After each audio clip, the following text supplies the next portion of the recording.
Everyone, इस video में हम पढ़ेंगे कोऑर्डिनेट्स ऑफ अ पैरेक्सियल रे। सबसे पहले हम ये जानते हैं कि पैरेक्सियल रे क्या होती है। तो वो एक ऐसी रे होती है जो लेंस के ऑप्टिक एक्सिस या फिर प्रिंसिपल एक्सिस के पास से होकर गुजरती है। उसको हम क्या कहते हैं? पैरेक्सियल रे कहते हैं। तो कोऑर्डिनेट्स ऑफ अ पैरेक्सियल रे को पढ़ने के लिए हम एक सिस्टम बना लेते हैं, लेंस का सिस्टम। जैसे कि ये एक लेंस है और ये एक लेंस है, ठीक है। ये जो दोनों लेंस हैं ये एक एक्सिस के अबाउट सिमेट्रिकल हैं। वो एक्सिस हम मान लेते हैं ये एक्सिस है एक्स एक्स डैश। इसको हम क्या कहेंगे? प्रिंसिपल एक्सिस या फिर ऑप्टिक एक्सिस, ठीक है। ये आपकी कोई पैरेक्सियल रे है, ठीक है। ये आपकी पैरेक्सियल रे है पी क्यू, जो यहाँ से रिफ्रैक्ट होगी और आर पॉइंट पे जाके इस लेंस से टकराएगी। यहाँ से फिर से क्या होगी? रिफ्रैक्शन होगी और ये बेंड हो जाएगी, ठीक है। और ये आपका पॉइंट हम मान लेते हैं, यहाँ कोई पॉइंट P है, यहाँ कोई पॉइंट A है, ये आपका Q पॉइंट है, ये पॉइंट आपका R पॉइंट है, ठीक है। अब देखिए इस वीडियो में हमें क्या करना है, हमने ये देखना है कि जैसे कि कोई ये लेंस सिस्टम है, इस पे जो ये पैरेक्सियल रे जा रही है, ठीक है। ये रे पहले यहाँ गई, यहाँ से रिफ्रैक्ट हुई, यहाँ गई, यहाँ से रिफ्रैक्ट हुई, फिर से लेंस सिस्टम से बाहर होगी।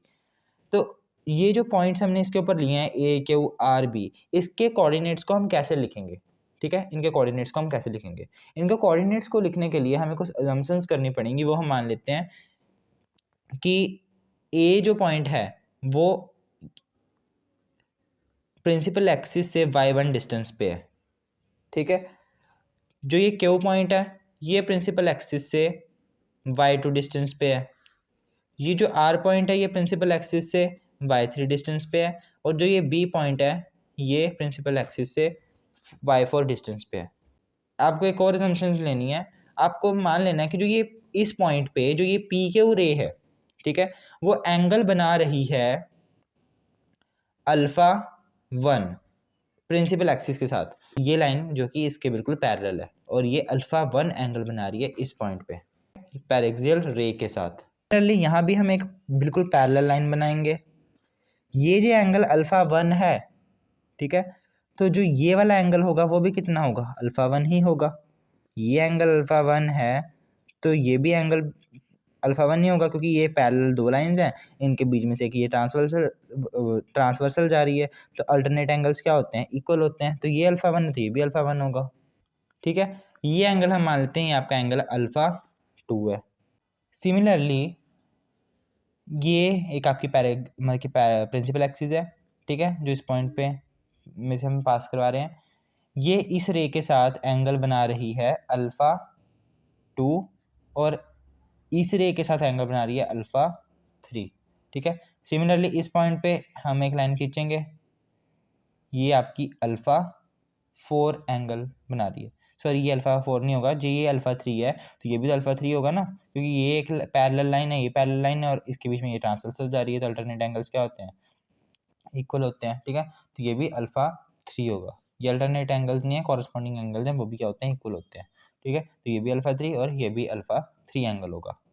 अब देखिए कोऑर्डिनेट्स कैसे लिखेंगे। इस पॉइंट के कोऑर्डिनेट्स हम कैसे लिखेंगे? इस पॉइंट के कोऑर्डिनेट्स क्या होंगे? y1, ठीक है। डिस्टेंस कितना है ऑप्टिक एक्सिस से? वो लैम्डा 1। लैम्डा 1 यहाँ क्या है? लैम्डा 1 है आपका म्यू 1 अल्फा 1। म्यू 1 क्या है? म्यू 1 है आपका रिफ्रैक्टिव इंडेक्स। देखिए ये आपका एक पूरा लेंस सिस्टम था, ठीक है। इस लेंस सिस्टम के अंदर हम मान लेते हैं कि आपका रिफ्रैक्टिव इंडेक्स म्यू 2 है। इस लेंस सिस्टम के लेफ्ट साइड पे जो रिफ्रैक्टिव इंडेक्स है वो क्या है? म्यू 1 है। और राइट साइड पे जो रिफ्रैक्टिव इंडेक्स है वो क्या है? म्यू 3 है, ठीक है। ये कोऑर्डिनेट को हम कैसे दर्शाते हैं? y1 कॉमा लैम्डा 1 से। लैम्डा 1 आपका होगा म्यू 1, ठीक है, जिस मीडियम में ये पॉइंट है उसका रिफ्रैक्टिव इंडेक्स मतलब म्यू 1 इंटू में अल्फा 1, मतलब कि अल्फा 1 क्या है कि प्रिंसिपल एक्सिस के साथ कितना एंगल बना रहा है ये, ठीक है। तो y1 लैम्डा 1 से इसको डिनोट करेंगे, या इसको आप ऐसे भी डिनोट कर सकते हो, y1 comma mu 1 lambda sorry alpha 1, ठीक है। सिमिलरली इस पॉइंट को कैसे डिनोट करोगे? ये पॉइंट तो हम कह सकते हैं कि ये इसमें भी है और इसमें भी है, ठीक है, मतलब कि बिल्कुल इनके बीच में है, ठीक है। इस मीडियम और इस मीडियम के बिल्कुल बीच में है, तो इसके दो कोऑर्डिनेट्स होंगे।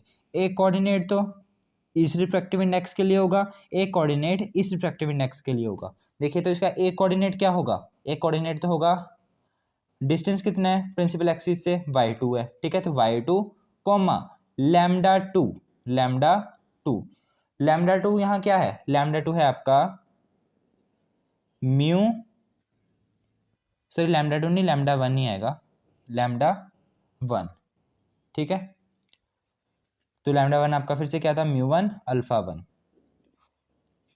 जब हम ये मान के चल रहे हैं कि ये पॉइंट इस इधरली साइड है, ठीक है, तो y2 लैम्डा वन। जब हम ये मान के चलेंगे कि जो ये पॉइंट है ये इसके बीच में आ रहा है, तब क्या होगा, तब इसके जो कोऑर्डिनेट होगा वो क्या होगा, y2, ठीक है। डिस्टेंस कितना है ऑप्टिक एक्सिस से, comma lambda two, lambda to क्या है, लैम्डा टू है refractive index of this medium, इस ये वाला अंदर वाला मीडियम, इनटू में प्रिंसिपल एक्सिस कितना एंगल बना रही है इस रे के साथ, जहाँ इस पॉइंट पे इस रे के साथ वो कितना बना रही है, अल्फा टू बना रही है। इसका मतलब लैम्डा टू क्या होगा, लैम्डा टू होगा म्यू टू अल्फा टू, ठीक है।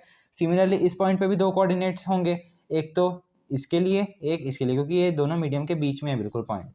तो इसका एक क्या होगा y3, ठीक है, डिस्टेंस कितना है ऑप्टिक एक्सिस से वो, comma lambda three, lambda three क्या है, लैम्डा थ्री आपका होगा, lambda three is equals to a mu two, lambda two ही मानेंगे इसको, ठीक है ना, क्योंकि इस मीडियम के लिए हमने लैम्डा टू ही मानना है। तो lambda two is equals to क्या है, म्यू टू इस मीडियम का रिफ्रैक्टिव इंडेक्स, इनटू में जो आपकी ऑप्टिक एक्सिस है वो कितना एंगल बना रही है, वो बना रही है अल्फा टू एंगल बना रही है, ठीक है। ऑप्टिक एक्सिस के साथ जो ये रे है कितना एंगल बना रही है, इस पॉइंट पे अल्फा टू बना रही है, तो म्यू टू अल्फा टू ही है, ठीक है। ये एंगल जो अल्फा टू है तो ये भी तो अल्फा टू होगा ना, क्योंकि ये पैरेलल लाइन है, ये भी पैरेलल लाइन है, बीच में ट्रांसवर्सल जा रही है, ऐसे हम समझ सकते हैं, ठीक है।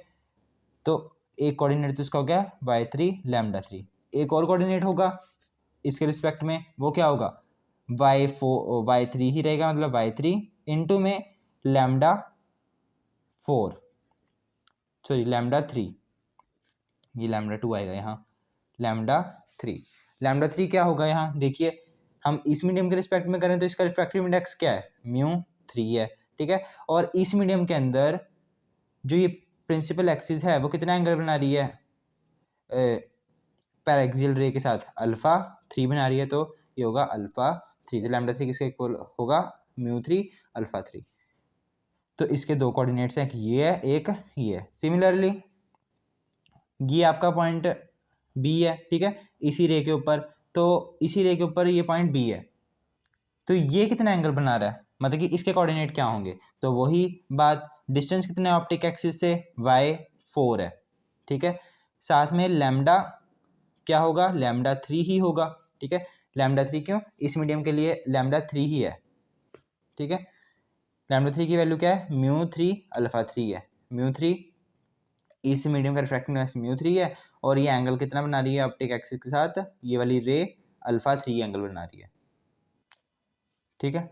तो ये आपका आ गया जी। आप हम लैम्डा यहाँ यूज़ कर रहे हैं ना, इस लैम्डा को हम क्या कहते हैं, ऑप्टिकल डायरेक्शनल कोसाइन कहते हैं, ऑप्टिकल डायरेक्शनल कोसाइन, ठीक है, ऑप्टिकल डायरेक्शनल कोसाइन। तो जो ये हमने कोऑर्डिनेट्स बनाए हैं ए पॉइंट पर, क्यू पॉइंट पर, आर पॉइंट पर, बी पॉइंट पर, उनको हम एक टेबल में लिख लेते हैं कि क्या क्या कोऑर्डिनेट्स बन के आए हैं हमारे पास। तो ये हमने टेबल बनाया है, ठीक है। रे के ऊपर कौन सा पॉइंट है, एक पॉइंट था आपका ए पॉइंट, एक पॉइंट था आपका क्यू पॉइंट, एक था आपका आर, एक था आपका बी पॉइंट, ठीक है। ये हमने टेबल बनाया, कोऑर्डिनेट्स ऑफ द रे in the medium of refractive index, different different medium पे कोऑर्डिनेट्स क्या थे इन पॉइंट्स के, ए क्यू आर और बी के। जब रिफ्रैक्टिव इंडेक्स म्यू वन था, मतलब कि जब मीडियम कौन सा था, म्यू वन वाला मीडियम था, रिफ्रैक्टिव इंडेक्स म्यू वन वाला मीडियम था, तब ए पॉइंट के कोऑर्डिनेट क्या थे, वो थे आपके y1 इंटू में लैम्डा, मतलब comma lambda one, lambda one की वैल्यू क्या थी, म्यू वन अल्फा वन, ठीक है। म्यू टू जब था तब एक पॉइंट के क्या कोऑर्डिनेट थे, कोई कोऑर्डिनेट नहीं था, क्योंकि म्यू टू में से वो लाई नहीं कर रहा था ये पॉइंट, देखिए ना, ये आपका ए पॉइंट है, ये सिर्फ μ1 मीडियम में लाई कर रहा है, ठीक है। तो इस पे जो कोऑर्डिनेट्स है वो था y1 और λ1, ठीक है, y1 कॉमा λ1, λ1 की वैल्यू क्या थी μ1 α1। इसी तरह μ3 रिफ्रैक्टिव इंडेक्स पे भी कोई भी उसका कोऑर्डिनेट नहीं होगा, क्योंकि वो लाई ही μ1 वाले मीडियम में कर रहा है, ठीक है। क्यू जो पॉइंट है वो दो मीडियम में लाई कर रहा था, एक तो μ1 रिफ्रैक्टिव इंडेक्स वाले और एक μ2 रिफ्रैक्टिव इंडेक्स वाले, देख भी सकते हो आप ये वाला पॉइंट, ठीक है। तो इसके दो रिफ्रैक्टिव इंडेक्स बने, सॉरी दो कोऑर्डिनेट्स बने, एक ये कोऑर्डिनेट और एक ये कोऑर्डिनेट, y2 λ1 y2 λ2। तो यहाँ क्या लिखोगे, y2 λ1 क्या था μ1 α1, ठीक है। और एक μ2 वाले रिफ्रैक्टिव इंडेक्स में उसका एक और कोऑर्डिनेट था, वो क्या था y2 λ2 की वैल्यू क्या थी μ2 α2, ठीक है। और थर्ड वाले कोऑर्डिनेट में वो था ही नहीं, मतलब थर्ड वाले रिफ्रैक्टिव इंडेक्स वाले मीडियम में वो था ही नहीं, ठीक है। आर पॉइंट भी दो मीडियम में था, एक तो μ2 और एक μ3 वाले मीडियम में, μ1 में वो था ही नहीं।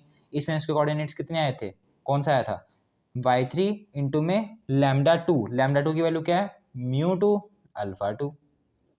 सिमिलरली μ3 में क्या कोऑर्डिनेट आया था उसका y3 λ3 क्या था μ3 α3, ठीक है। अब आपका पॉइंट आया बी पॉइंट आपका सिर्फ μ3 वाले मीडियम में था, आप देख भी सकते हो, ये रहा आपका ये बी पॉइंट, ठीक है। ये सिर्फ μ3 वाले मीडियम में ही है, इसका मतलब ना ये μ1 वाले मीडियम में, ना μ2 वाले मीडियम में, μ3 में है। और μ3 में क्या था कोऑर्डिनेट इसका y4 कॉमा λ3 क्या है μ3 α3, ठीक है। तो ये आपका टेबल बन गया। तो ऐसे हम किसी भी रे के कोऑर्डिनेट को क्या करते हैं, बनाते हैं, ठीक है, उनके कोऑर्डिनेट को रिप्रेजेंट करते हैं। तो आगे जितने भी हम टॉपिक करने जा रहे हैं उनमें इनका यूज़ होगा, इसलिए मैंने आपको बताया कि कोई भी जो आपकी रे है उसको उसके कोऑर्डिनेट्स को आप कैसे लिखोगे, ठीक है।